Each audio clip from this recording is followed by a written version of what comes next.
Today, we're going to be taking a look at one of the cooler terrain generation mods I've come across in a while. It's got plenty of awesome and really unique features along with some pretty strange ones. And overall, it's kind of pushing Minecraft to its world generation limits. You'll see here in just a second. And anyway, let's go ahead and check it out. So, this mod is called Big Globe, and trust me, it absolutely lives up to its title. The world with this mod installed is massive, both vertically and horizontally. You'll have mountains that reach heights far higher than vanilla Minecraft, and going underground, I mean, just don't get me started on that. You'll see in a little bit. But not just that, this mod also adds massive structures to your world, namely the trees can sometimes just be absolutely gargantuan. But I will say pretty early on, because of this mod's scale, I would absolutely recommend using a mod like Distant Horizons. If you don't, you really just aren't going to see all that much. You can try setting your render distance to, say, 32. It'll look pretty good, but there's still a massive difference here. I will warn you though, the initial process of generating these chunks, especially combined with the Big Globe mod, is going to take a very long time. And this will get exponentially longer the higher you set the Distant Horizons render distance. Personally, I set the render distance to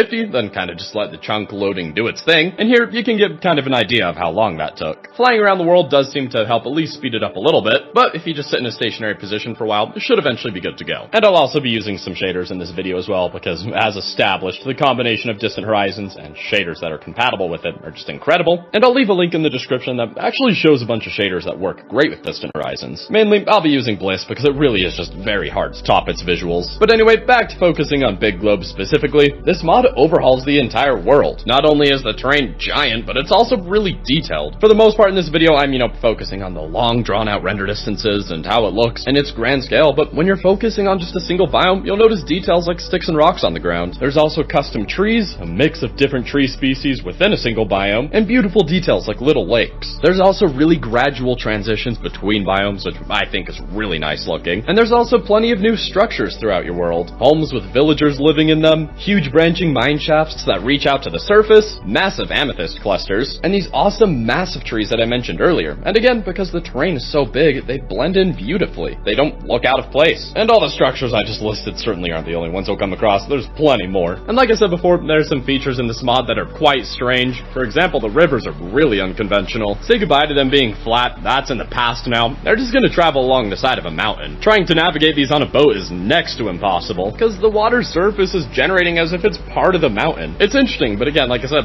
really weird. But hey, if you manage to find some water you can actually travel down, it's quite a bit of fun, to be honest. You've also got these really cool floating islands that'll generate, although sometimes with Distant Horizons, the visuals will sometimes get just a little buggy, or just completely beyond broken. If I were to guess, this is because of this mod's extreme world hype, but this is pure conjecture, don't take my word for it. Now, as I kind of alluded to before, going underground with this mod is just, it's crazy. It's just crazy. However deep you think it's gonna go, it goes much deeper than that. Don't believe me? Here, I'll prove it.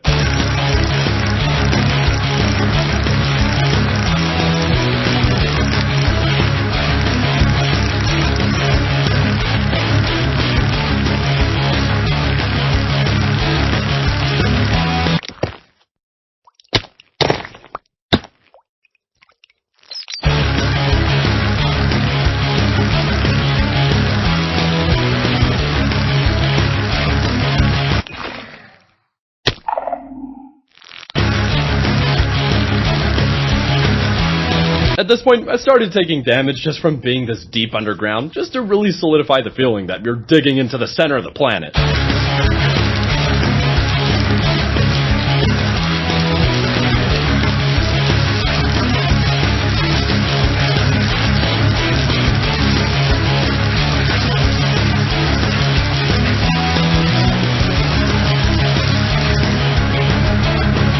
So, digging a hole, straight down by the way, took 23 minutes and nearly 4 iron pickaxes. Is this overkill? Yes. Absolutely. But that's part of the fun. And you probably noticed that I stopped through several different cave systems, and that's because this mod does a kind of cool thing where the deeper you go, you'll run into completely different areas. Down to a measly, say, negative 330 is where cave generation looks relatively normal, but then for a good while, there's practically nothing. It's not until you get to around 650 that you run into the exclusively deep dark area. This section of caves ends around negative 750 750, and then you'll reach magma agony around negative 800. This area is a nightmare. It's hot, you just burn constantly, it takes forever to dig. Don't go here. Don't go here unless you really need to. I will say though, I do think it's pretty cool that once you reach this area, the deeper you dig, the more intensely blocks start to glow from heat. Anyway, moving on from the caves, not only is the overworld completely transformed from this mod, so is the nether. For this footage in particular, I'm using BSL, and I mean, just look at it. It looks so cool. Like, I've seen other mods that changes how the nether looks, but I don't know if I've ever seen one this dramatic. And it just keeps going. Like, no matter how many times I jump, it just goes deeper and deeper. And honestly, it's kind of crazy, because this nether overhaul could be a mod on its own, yet it's kind of the secondary feature in a mod that only has 7,500 downloads right now. And it's not just the nether, it's also the end. The end has been transformed to the point it barely looks recognizable. Overall, Big Globe is just a monster of a mod and severely underrated. There are some features within it that I'm sure some would consider to be a little inconvenient, but I mean, this mod transforms Minecraft in a way that few others manage to do. And there's still some other really awesome features that I didn't really touch on. For example, something called hyperspace, which is its own little dimension made for fast traveling. Although, I did also try it with shaders on, and it kind of completely broke Distant Horizon, so keep that in mind. So yeah, overall, I would thoroughly recommend giving this mod a try. It is very unique, feature-packed, and overall, just really cool. Let me know what you thought in the comments below, and if there's any other mods you think I should take a look at and review in the future. I always love to see those. And anyway, if you guys enjoyed this video, be sure to leave a like and subscribe, and until next time, thanks for watching.